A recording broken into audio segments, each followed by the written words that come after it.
and welcome to my lessons Fascination Organ Improvisation. My name is Franz Josef Stoiber. In this lesson I'm going to speak about how to improvise a polyphonic piece. And in a polyphonic piece we have to consider some special things. Of course, we need a good theme, a subject, perhaps we need a countersubject. We have to think about the transpositions of the theme and the position of the theme, the positions in the soprano, in the tenor, in the bass, or in other words, the theme in the right hand, in the left hand, or in the pedals. We have to consider the theme entries, or where to improvise episodes. We have to think about the number of voices, 4 voices, 3 voices, when have we to play 2 voices, and so on. So we have a lot of work, and let's begin. Here is the theme in C minor.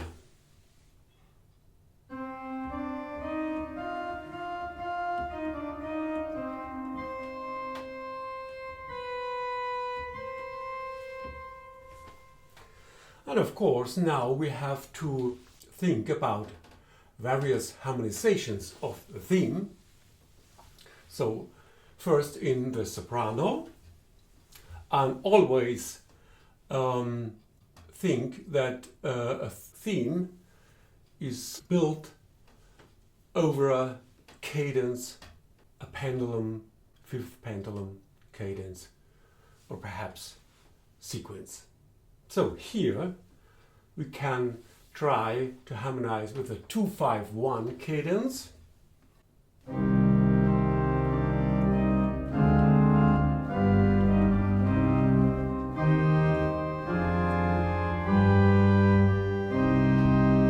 And it works very well. Here 1, 2 with a 7th. Sounds much better.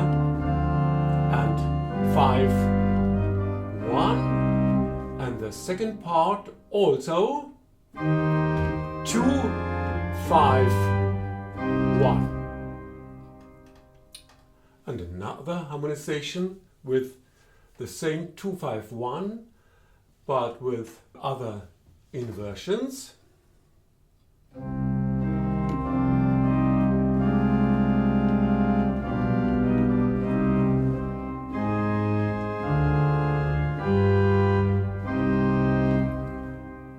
Same chords, 1 2 with the 7th in the bass,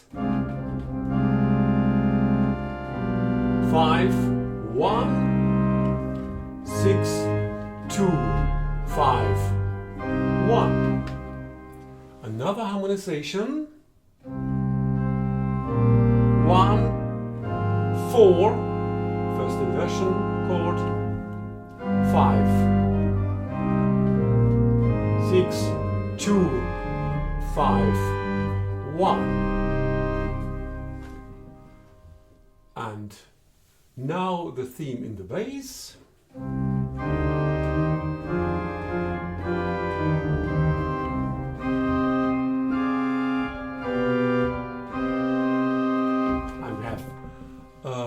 Also 2 cadences, 2 5 1, 2 7th chord, 5 7th chord with the 7th in the bass, 1, and the second part 2, a 7th chord with a 7th in the bass, 5, 1. Now we have to think about a more polyphonic structure, so we need smooth lines, and we can play in another voice the stepwise beginning of the theme in 6th.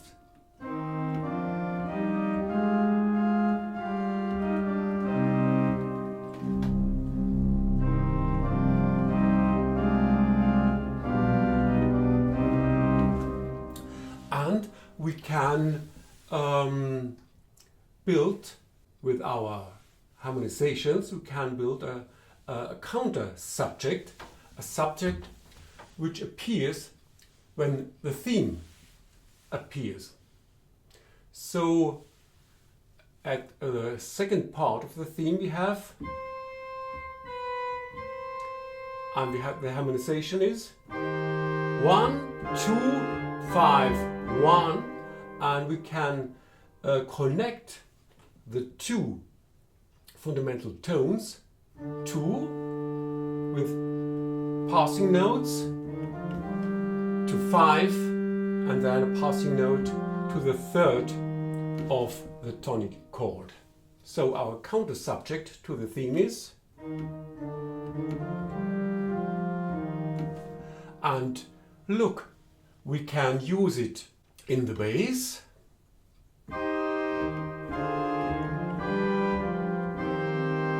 and also when the theme is in the bass, we can use it in another voice, so in the soprano, in the alto, in the tenor.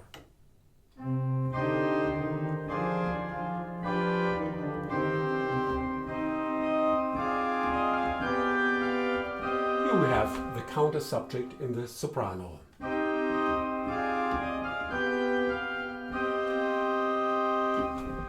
So we can play the subject, the theme, in the bass and the countersubject above, or we can play the theme in the soprano and the countersubject in the bass. So we have a double counterpoint. So I repeat these things.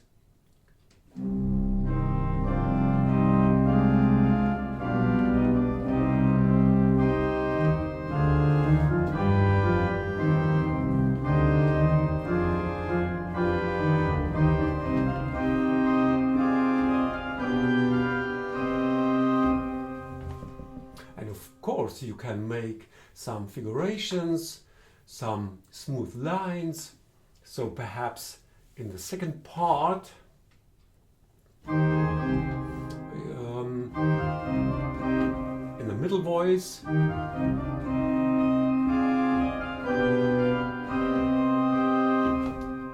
or at the beginning,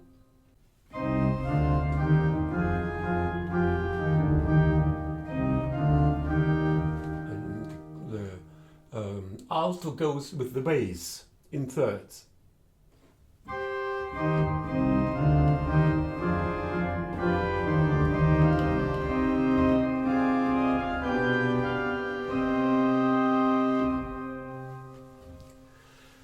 Now we have to think about the transpositions of the theme, and also we have to practice to play the theme in the right hand for entries in the soprano, for theme entries in the soprano or alto, and we have to practice the theme to play in the tenor and also in the bass with the pedals. Now, when we analyze music of the 18th century, so we can see that there is a special plan of the keys. We have normally 3 parts. We have exposition parts, and we have a middle part and a final part, the so-called recapitulation. And look, in the music, in the Baroque time, so the theme in the exposition appears in the home key, of course, and in the key a fifth above. In the middle part we have normally the parallel entries in parallel keys, the parallel of the home key and the parallel of the +1 key, and then we have transpositions also in the -1 key.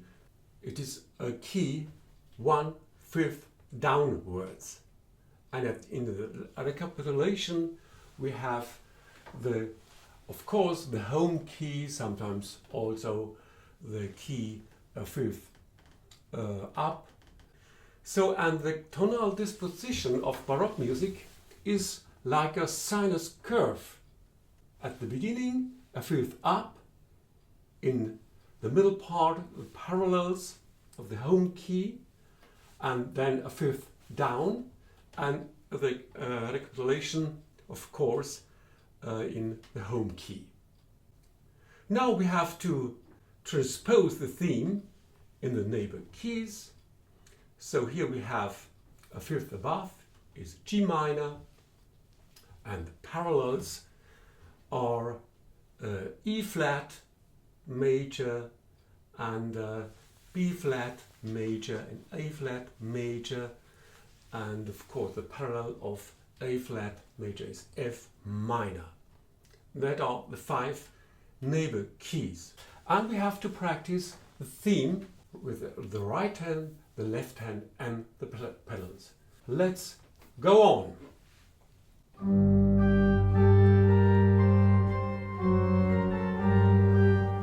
Countersubject,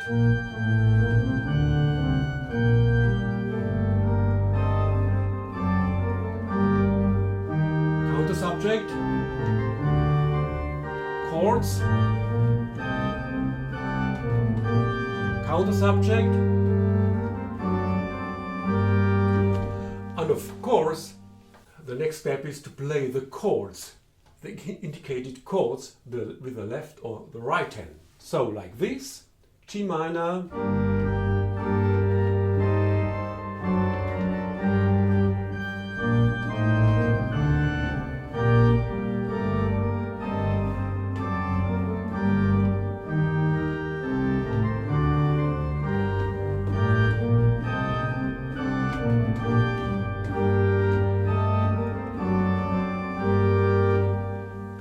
and I think it sounds quite well. And of course we have now to play more polyphonic, more smooth lines with the different voices, like we did before. With the beginning of the theme we can play 6th intervals, yes, and then chords. Here we can make a figuration in the tenor.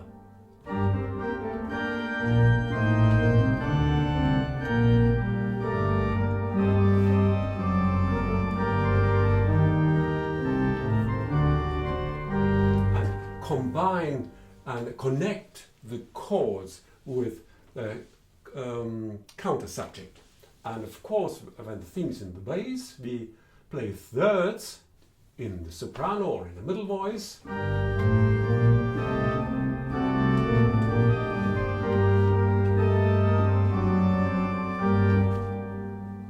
And we have to repeat this in the other neighbor keys, perhaps in E flat major,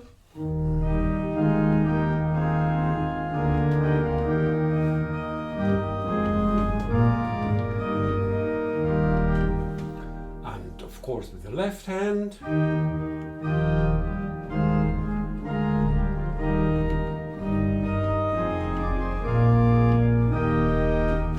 and so on with the other keys. Now we have to think about entries of the theme and when to play episodes. An episode is a part of the piece of our improvisation where we can work with motifs of our theme, where we can modulate in a neighbor key and things like this.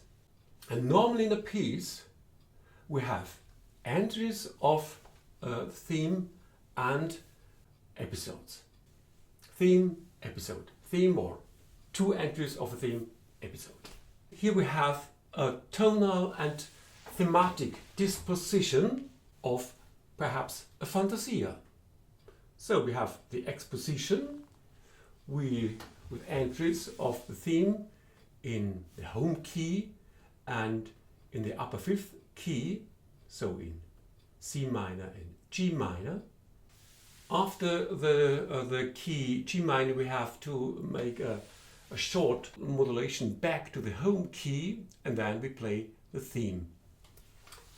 And we play the theme in a middle voice at the beginning, then in the soprano, in the first modulation in G minor, and then in the home key with the pedals.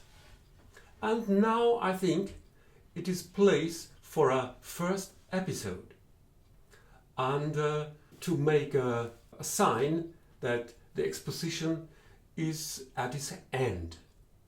And in the first episode, yes, we can use perhaps the countersubject to make a modulation from the home key to the parallel key E flat major. And now we have to play the middle entries, so in the parallel keys and in the -1 keys. So we can play the theme in E flat major with the left hand and without pedals and only with two voices. So it is not good always to play with 3, 4, or 5 voices. And also in the episodes we should use less voices, only 3, sometimes 2 voices. Then the second episode, we can modulate from B flat major to the -1 keys, A flat major or F minor. And then we play the theme, perhaps in the pedals, in F minor. Then the third episode, we can make a modulation from the upper fifth key back to the home key. And at the end, we have the recapitulation, the home key, perhaps also the G major key. We can make a pedal point, perhaps with a stretto. So we will see at the end, and then the close of our improvisation. Now let's have a look to the episodes. Here I have a first episode with the countersubject. Let's have a look. Here we are at the end of the theme in the pedals. And here is a little trick. We avoid the leading tone, B natural, so we play B flat, and then we can go very good in a sequence and we can make very good a modulation. Let's try.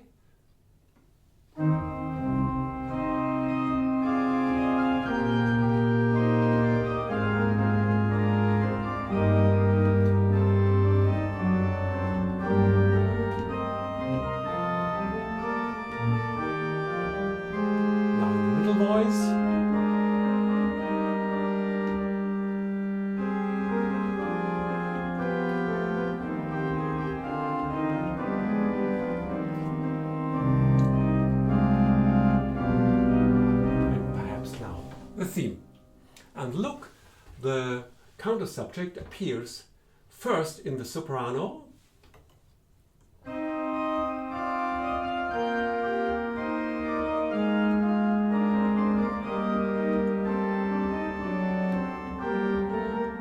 now in the tenor, the left hand, and play without pedals. Now in the alto.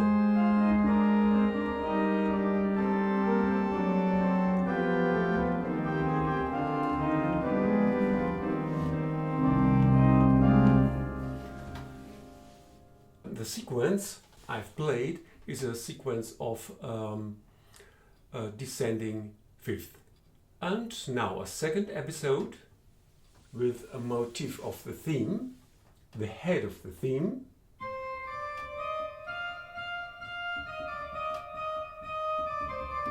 And so on. So let's try.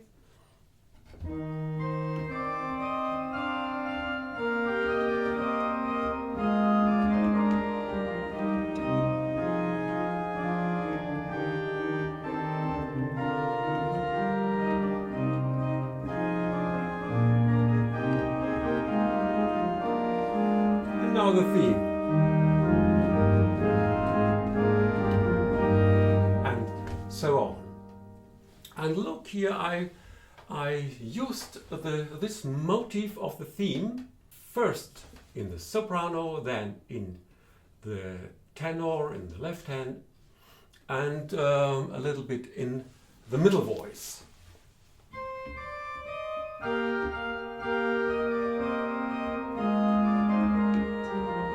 Now in the left hand,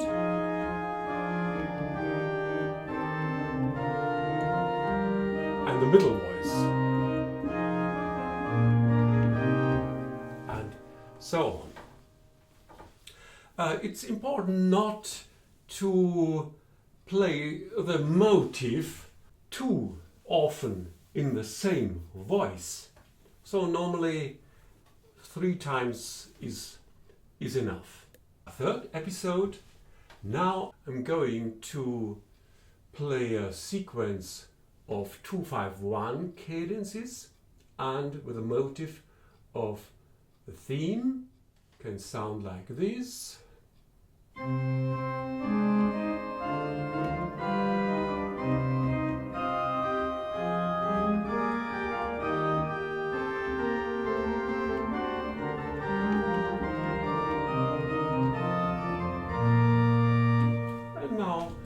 We could play a theme.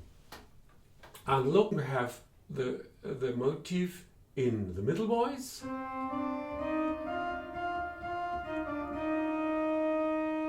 And then also in the middle voice. Now in the soprano.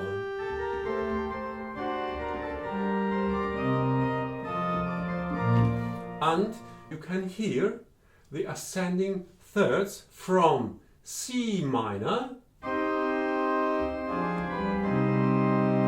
to 2-5-1 to E flat major and 2-5-1 to G, a third, upper third, G minor, and from here 2-5-1 to the next third upwards, B flat major.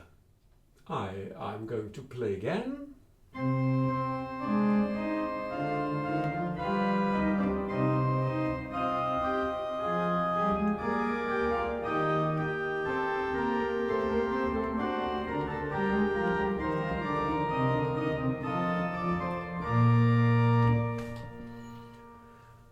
In the next episode we have also a sequence of 2-5-1 cadences with a countersubject. And I play the countersubject first in the soprano, then in the alto, and then in the tenor.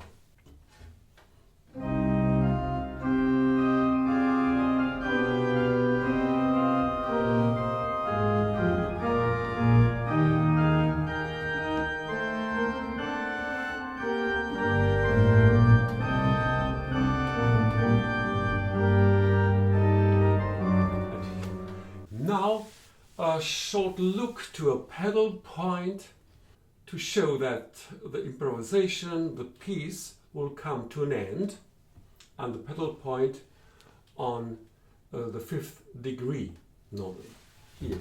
is the 5th degree, G in the bass, and we have an open cadence, or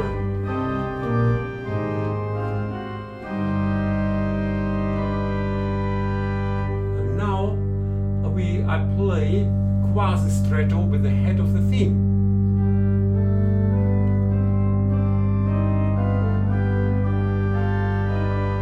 And now the complete theme.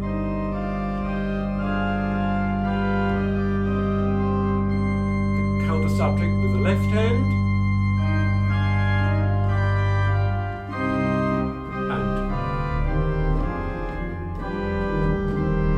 now the theme could follow in the bass. We have seen the plan of the keys in our improvisation in Baroque style. We've made a tonal and a thematic disposition, and so you can make the plan of Fantasia for your improvisation. So you have the way, the path to play, and that's very important to get a clear structure. I show another way to note the formal plan, and it is a very famous manner, so-called partimento. And the partimento was used in Italy in the 7th, 18th and 19th century to educate good musicians and composers. In another video I will speak more about partimento, the art of partimento. So look, here I have a plan, a partimento, using our theme, and at the end of the video I will use this partimento as a base for my improvisation. A lot of things to do, a lot of things to practice, but a lot of things which are very interesting and very important to a good improvisation style. And the polyphonic structure is very important for improvising music in Baroque style. And also it's very important to have a plan, a formal plan in your head about the disposition of the keys, disposition of the themes, of the episodes, and so on. So I wish you a good practice time. At the end, I play improvisation, and the bass is a partimento, indicating the chords and the bass line and so on.